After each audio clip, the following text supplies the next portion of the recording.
Allora io prima di tutto, se accorciamo i tempi, volevo dare un riconoscimento alle scuole che hanno preparato il lavoro a Spasso per Venezia. Il lavoro a Spasso per Venezia è stato un tour vinto chiaramente da una scuola, che abbiamo già messo l'informazione sul nostro sito www.aeraveneto.it. Già prima di entrare, appunto prima della manifestazione, per informare oltre che gli interessati un po' tutti coloro che entrano nel nostro sito.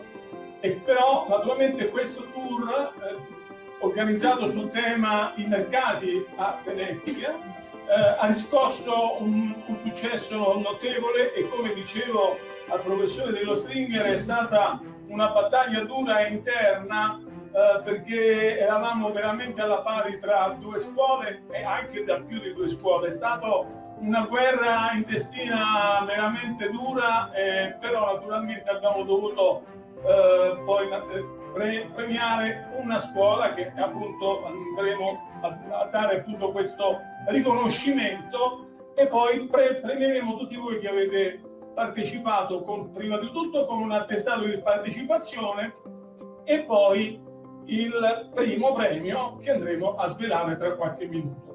Allora, attestato di riconoscimento per aver partecipato con alta professionalità alla realizzazione dell'elaborato a Spasso per Venezia all'Istituto Artusi di Recoaro Teramo.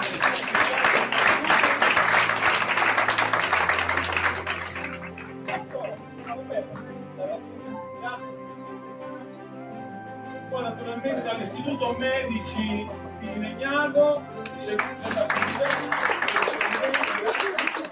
motivi logistici purtroppo ci hanno dovuto lasciare, l'Istituto Stringer di Udine. Grazie. Quindi,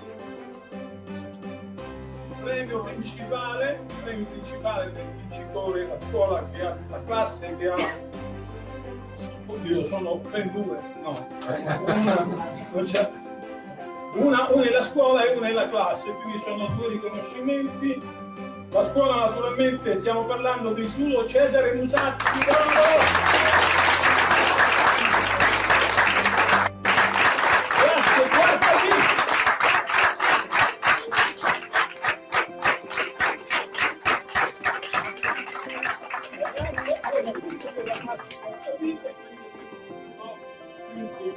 A voi, macchine fotografiche, anche filmati, un applauso veramente, siete stati bravissimi.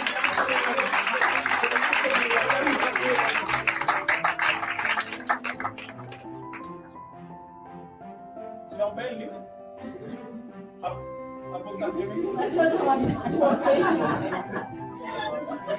Scusi signore, ma non pensi mai di questo povero vecchio? Grazie. Ce ne faccio 10 copie per favore. Ok, e adesso passiamo, Alberto, ai partecipanti. Grazie. Allora io